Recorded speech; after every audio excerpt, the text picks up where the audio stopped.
Então, vou fazer uma revisão aqui, bem rápida, de probabilidades mesmo, né? Sei que vocês gostam muito, que vocês estão com saudade. Só para a gente definir aqui, né? Então, a gente vai falar hoje de métodos probabilísticos para classificação, especificamente na IFBase. Então, vamos definir, né, os elementos aqui para fazer o cálculo de probabilidades. Então, o nosso ômega vai ser o espaço amostral, que é o espaço de todas as possibilidades de resultados de um experimento. A, B, E, para a gente aqui vão ser os eventos, que são subconjuntos de ômega. P, que é a probabilidade, satisfaz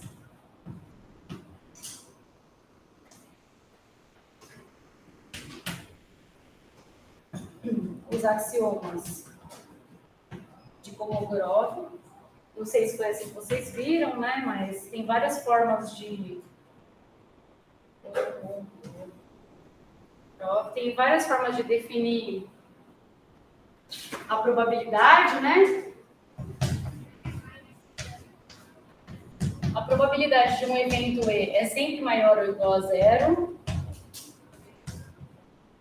A probabilidade do ômega é igual a 1. Se A e B são eventos disjuntos,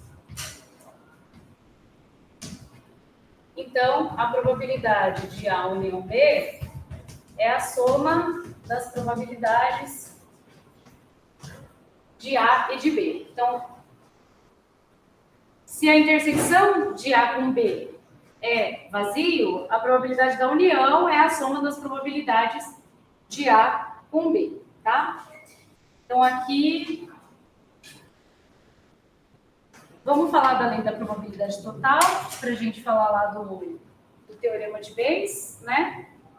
Vamos considerar eventos B1 até BK, uma partição de ômega,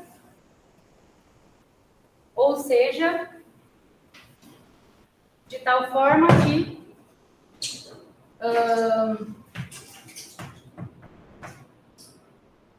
B1 união B2 união BK é todo o ômega e BI inter BJ é igual a vazio para todo I J de 1 até K e I diferente de J. Ou seja, a gente está pegando um espaço amostral e está dividindo dessa forma aqui, né? De forma que poderia ter lá um número K aqui de divisões, né? Até o BK. De forma que a união de todos eles formem um espaço amostral e a intersecção de cada grupinho aí é vazio, tá? Para qualquer outro efeito A em ômega, considerar que esse daqui é o evento A, que ele pega vários desses Bs aí, nós podemos escrever a probabilidade de A como a soma para I de 1 até K da probabilidade de A dado BI vezes a probabilidade de BI. Por quê? Eu posso escrever o A como uma união de A intersecção B1, um A intersecção B2, um A intersecção BK, ou seja, eu vou separar o A em cada intersecção aqui com os eventos que a gente tem nessa partição, tá? E aí, pela terceira propriedade ali, o axioma 3, né, de Kolmogorov, se a intersecção B é vazia, então a probabilidade da união de A com B é a soma das probabilidades, e então a gente tem essa soma aqui, tá? Então a gente poderia fazer um passo a mais aqui, o A pode ser escrito como A inter B1, união A inter B2, união A inter B3, até união A inter BK. Como daí esses eventos são todos disjuntos, a gente consegue escrever como a soma das probabilidades. E a gente tem também a lei da probabilidade condicional, que é a probabilidade de A dado que ocorre B é a probabilidade de ocorrer A e B dividido pela probabilidade de ocorrer B, tá? E daí, dessa mesma forma, né, a gente poderia escrever que a probabilidade de A inter B é a probabilidade de A dado B vezes a probabilidade de B, como se a gente multiplicasse em cruz ali. E eu posso condicionar também um outro evento, né? Então, ali eu estou trabalhando com a probabilidade de A dado B. Eu posso usar a lei de novo para condicionar agora em A, tá? E é isso que o teorema de Bayes diz para a gente, né? É uma inversão no condicionamento dos eventos. Então, daqui, se a gente condicionar agora em A, partindo daquela intersecção ali, a gente tem o teorema de Bayes. Então, você fica que a probabilidade de A dado B é a probabilidade de B dado A vezes a probabilidade de A dividido pela probabilidade de B, tá? Então, o teorema de Bayes, ele é sobre essa inversão no condicionamento, só que apresenta para você, né, quais são os terminhos que você tem que multiplicar lá para você poder inverter esse condicionamento. Ou seja, você não conhece probabilidade A dado B, mas você conhece a probabilidade de B dado A probabilidade de A e a probabilidade de B, e aí você quer, então, usar isso para calcular a probabilidade de A dado B, tá? Então, vamos supor que você quer a probabilidade... Aí eu vou mudar, tá? É a mesma coisa que eu vou escrever, só que eu vou condicionar em B e em A, tá? Então, B dado A é a probabilidade de A dado B, vezes a probabilidade de B, dividido pela probabilidade de A, tá? Então, usando a probabilidade condicional duas vezes, e aí, digamos, então, que eu quero calcular a probabilidade de um BJ daquela partição ali, dado A, tá? E aí eu vou escrever isso daqui, então vai ser probabilidade do BJ, que é uma dessas partezinhas aqui, uma dessas regiões aqui. Por que eu estou fazendo isso? Porque daqui a pouco a gente vai falar de classificação, tá? Eu quero calcular a probabilidade de BJ dado A. E isso daqui vai ser para mim a probabilidade de A dado BJ vezes a probabilidade de BJ dividido pela probabilidade de A, que é justamente aquela soma que a gente escreveu ali. Então, soma para ir de 1 até K, de probabilidade de A dado BJ, vezes a probabilidade do BJ, que é a probabilidade de A embaixo, tá? Então, a probabilidade de A estava embaixo. E aí, a gente tem, então... Isso vai nos ajudar a obter o naive Bayes. Qual que é a ideia do naive Bayes? Vai ser, então, agora vamos transferir o nosso problema para um problema de classificação, tá? Então, eu tenho as minhas classezinhas, que são B1 até BK, e eu quero calcular a probabilidade do BK, dado que eu tenho... o A. Então, a gente pode pensar que o A são as nossas covariáveis, tá? E o BJ é um rótulo da nossa variável resposta, tá? E aí, para calcular a probabilidade de um rótulo, dadas as covariáveis, a gente vai usar essa inversão, né, de condicionamentos e vai olhar para a probabilidade das covariáveis dado o rótulo BJ, tá? Claro que a gente vai fazer isso olhando para a base de treinamento, né? Então, vou colocar aqui, depois para a gente classificar uma nova observação, a gente vai olhar para a probabilidade das covariáveis dado cada rótulo que eu tenho no meu conjunto de rótulos, tá? E daí a gente vai ter, então, o classificador naive Bayes. E isso que a gente colocou ali também é o que é usado, é a base para a inferência bayesiana, né? Então, o Y. P de Y dado θ. A verossimilhança dos dados. Na verdade, a verossimilhança é uma função do θ, né? Mas a gente vai usar a informação dos dados para combinado aqui com a priori, que é a distribuição a priori para o θ, a gente vai obter a distribuição a posteriori, né? Então, distribuição a priori para θ, e aqui a distribuição a posteriori para θ dado x, eu chamei de y, né? Desculpa. Só fazendo parênteses aqui. A gente vai inverter o condicionamento, né? E aí você combina, então,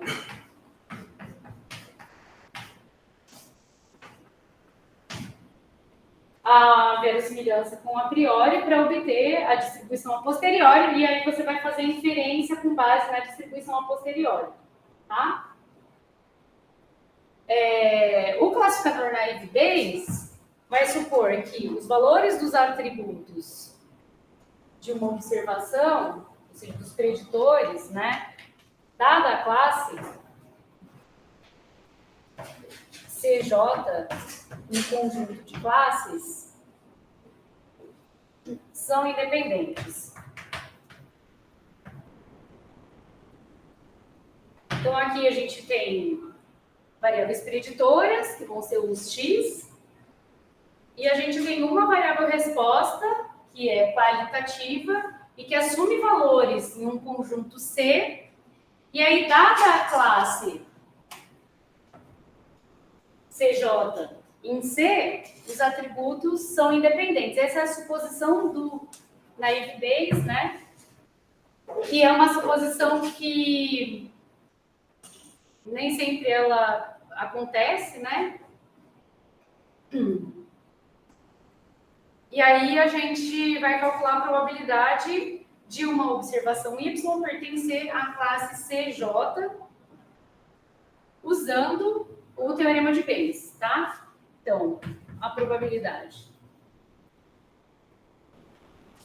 Vou fazer isso aqui, tá?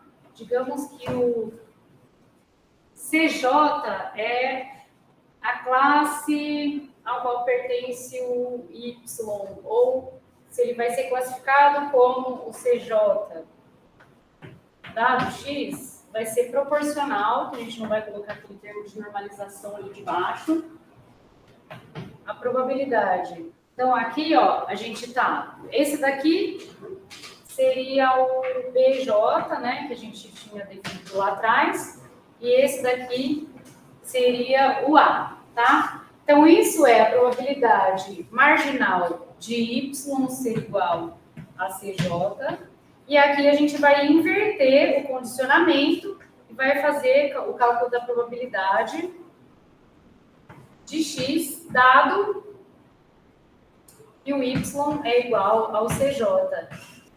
E aqui, como a gente supôs que os atributos são independentes dado a classe J, então ali notem que eu estou colocando um vetorzinho X, né? Só que esse X, então ele significa que eu tenho vários atributos. tá? E eu estou supondo que, dado a classe CJ, dado que o Y é igual a CJ, eu posso abrir aquela probabilidade de X vetor como o produto das probabilidades de todos os atributos que eu tenho, tá?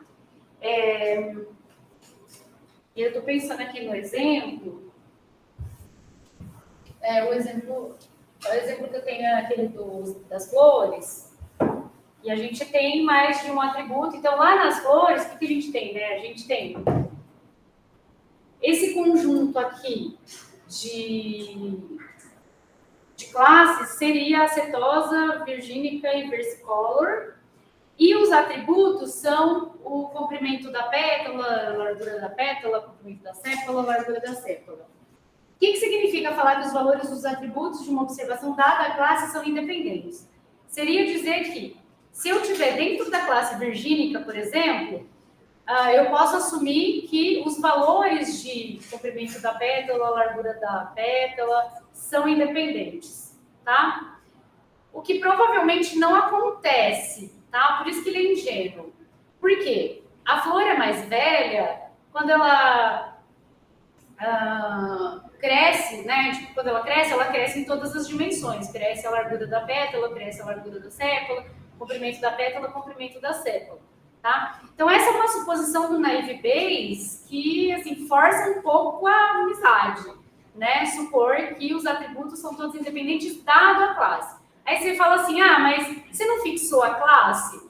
Mas eu ainda estou medindo na mesma flor, tá? Então, como eu estou medindo na mesma flor, a suposição mais comum que tem é a gente não pensar que são independentes, tá? Porque eu posso pegar uma flor mais velha, uma flor mais nova, a flor mais velha tende a ter todas as medidas maiores, a flor mais nova tende a ter todas as medidas menores e assim por diante, tá? Então, aqui, com a suposição, e se não for, né? E se não for isso? Aí não vai ser o naive Bayes, mas aí a gente teria que ter a distribuição conjunta de todos os atributos dada a classe. Daí é um problema que vai cair lá para análise multivariada, tá bom?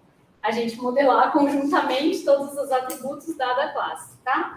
Então, probabilidade de Y ser igual a CJ dado o X vai ser proporcional à probabilidade de Y dado CJ vezes o produto. Digamos que a gente tem D covariáveis, probabilidade de X I. Aí vou usar J, que eu vou chamar o Y de I, tá? Dado Y igual a CJ. Então, eu vou colocar um Izinho aqui, ó, no Y, porque depois a gente vai variar isso para ir de um até N, tá? Então, para uma observação YI, a probabilidade de YI dado igual a CJ dado X vai ser proporcional à probabilidade de YI igual a CJ vezes a probabilidade de X dado YI igual a CJ. E com a suposição, então, onde mexe a suposição? Mexe nessa distribuição conjunta aqui de todos os atributos, tá? Aí, lá em análise multivariada e aprendizado não supervisionado, vocês vão ver algumas suposições de distribuição conjunta para essas medidas todas da flor, tá? Então, no naive Bayes, isso é assumido independente, dado a classe, tá? E aí, o que acontece? Então, notem que a gente fez uma inversão do condicionamento, tá? A gente quer calcular a probabilidade do YI, tá? Na classe J. A gente vai fazer uma conta que vai ser a probabilidade de YI estar na classe CJ, simplesmente sem contar as covariáveis, vezes a probabilidade de cada atributo dada a classe. E aí a gente vai usar a amostra de treinamento para estimar essas probabilidades aí. Probabilidade de estar na classe J e a probabilidade, todas aquelas probabilidades do XJ dado que o Y... gente, desculpa, eu usei J, né? Deixa eu mudar, vai? Senão a gente vai ter dois J's aqui, ó, significando coisas diferentes. Perdão. gente pode usar L.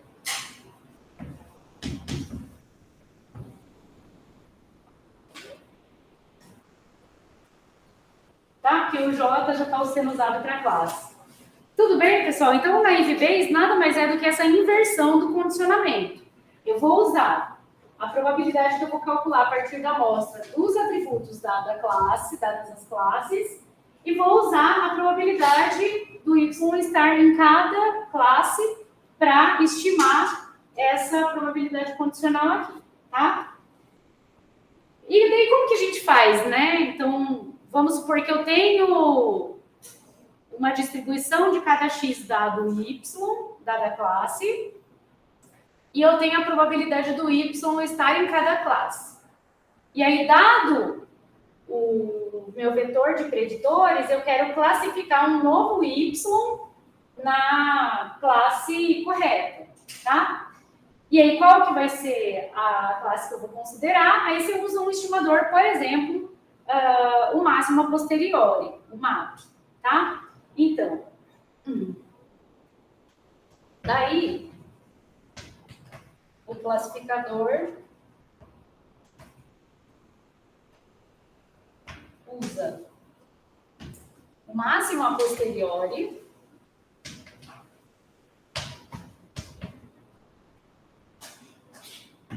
que é o MAP, para escolher qual a classe de uma nova observação, dadas as suas preditoras. E esse classificador é o naive Bayes, tá? E aí, então o que eu vou fazer, né? Eu tenho todas as classes, eu vou pegar todas as observações da minha base de teste, vou calcular essa probabilidade de y estar em cada classe e vou escolher a classe com maior probabilidade, tá? O naive Bayes, as suposições dele, a suposição, né, ela é um pouco forte. Então, ele pode ser, assim, um método inicial, ou mesmo, sei lá, você quer usar um método rápido sem pensar muito, né? Ah, e detalhe, né? Você vai ter que propor, então, onde estão as suposições? Você vai ter que supor uma distribuição para o x dado a classe, tá? E isso nem sempre é imediato, né? E dependendo da distribuição que você colocar, pode ser que você erre também. Ah, perdão, é igual. Obrigada. Muito bem. Senão I igual a CJ. É igual sim. Obrigada. Vou colocar, então, corrigindo aqui, né? Eu fico com a probabilidade de y igual a CJ não dado, como eu tinha colocado. Bom, aqui a gente tem as preditoras e a gente tem a classificação aqui, né? A variável que a gente usa para o tabulador e para as observações. E como eu falei para vocês, né? Então, esse conjunto de dados ele vai ser usado lá em análise multivariada também. Por quê? Essas preditoras aqui, elas têm uma distribuição conjunta e elas não necessariamente são independentes da classe, tá? A gente poderia fazer depois vocês podem fazer, uma matriz de correlações, fixa a classe e usa um pair plot para vocês verem que existe correlação entre as preditoras, tá? Mas vamos assumir que não existe, daí vamos usar o naive Bayes. Então, aqui... eu nem vou executar, tá, gente? Só vou mostrar mesmo, depois vocês podem executar, é bem simples, né? Então, as bibliotecas, a leitura dos dados... já fiz aqui para vocês o pair plot. condicionada às classes, certo? Então, esse condicionamento é justamente essas cores que eu estou colocando, né? E aí, o que vocês acham? Vocês acham que é razoável a gente supor que, dada a classe, as preditoras são independentes? Então, fixe uma cor, por exemplo, o azul, que é a acetosa, tá? Daí você vê que aqui o comprimento da sépola e a largura da sépola, eles parecem estar associados, certo? Mesma coisa aqui, ó, aqui, né? Então, a gente está consciente, né, de que a gente está fazendo uma suposição que pode não ser válida, tá? E aqui, ó, se a gente olhar, essa distribuiçãozinha aqui, né, densidade alisada, das covariáveis dadas as classes, a gente pode usar também para inferir sobre a distribuição de x dado y, tá? Então, o y vai ser a classificação e os x são essas covariáveis ali. Para mim, parece bem simétrico, né? Então, a gente vai supor uma distribuição normal, tá? Para cada uma dessas densidades, para cada uma dessas variáveis aqui, né? Que é uma x dado o y, tá? Mas, se não tiver uma distribuição próxima da normal, aí você pode fazer alguns testes, por exemplo, tá? Então, vamos supor que seja bem assimétrica e positiva, aí você pode tentar uma gama. Vamos supor que a distribuição esteja lá entre 0 e 1, aí você pode tentar uma beta, tá? E assim por diante. Então, esse exemplo, ele é batido, mas ele é bem didático, né? Então, aqui a gente vê essas distribuições aí de x dadas as classes, tá? Bom, vamos considerar duas covariáveis aqui. Então, o comprimento da sépola e a largura da sépola. Aqui a gente vê um gráfico de dispersão dessas duas, né, para diferentes grupos aqui.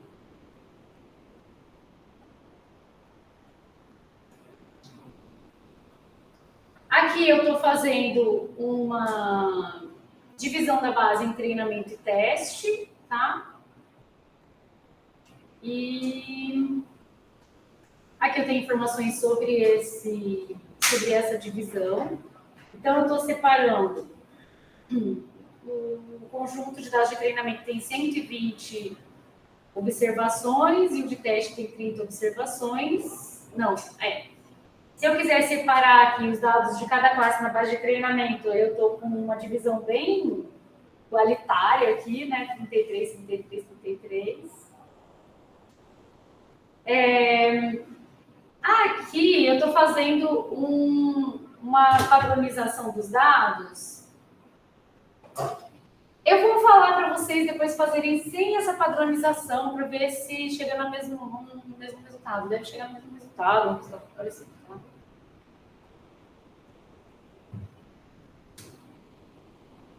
Aí aqui a gente usa, por exemplo, essa função Gaussian Naive Bayes, né, Gaussian NB, e a gente vai usar o gnb.fit na base de treinamento, né, que seria o x de treinamento e o y de treinamento, e vamos fazer a previsão para a base de teste. Quem que eu vou colocar para a base de teste? Só os x, tá?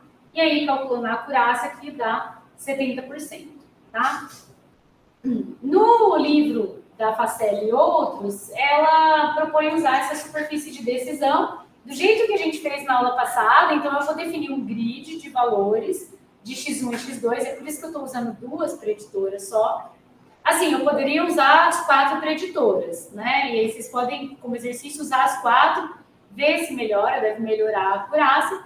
Só que não dá para fazer essa visualização do jeito que a gente está fazendo aqui, né? Então, a gente está definindo uma malha de valores para x e y, e aí para cada parzinho de x e y, a gente está obtendo a classificação, tá?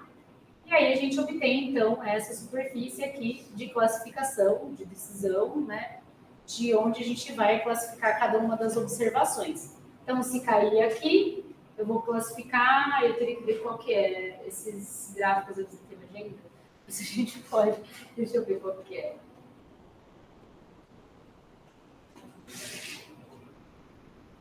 Esse do lado de cá deve ser a virgínica, aqui deve ser a versicolor e aqui deve ser a acetosa, tá?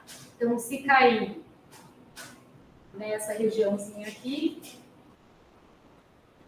eu vou classificar como virgínica, tá? E assim por diante. Ok? Então, bom, é um método aí de classificação. Eu acho difícil ele ganhar de outros métodos de classificação, mas vai para vocês, então, usando essa, e principalmente, né, o que a gente tem aqui, que é essa inversão do condicionamento, né? Então, o que ele usa? Ele vai usar a probabilidade de y estar em cada uma das classes, e você pega, então, nesse caso aí, né, você tem 30, 30, 30, 33, 33, 33%. Né? Então, ele vai multiplicar essa probabilidade das preditoras por essa distribuição de probabilidade aí de y nas classes, na sua base de dados. Tá? Aí vocês podem depois usar outra base de dados, uma que tenha mais ou menos classificações, tá? E vocês podem aplicar esse método então. Dúvidas? Sei que alguns já viram, né? Tentei fazer bem rápido, o mais rápido que eu pude.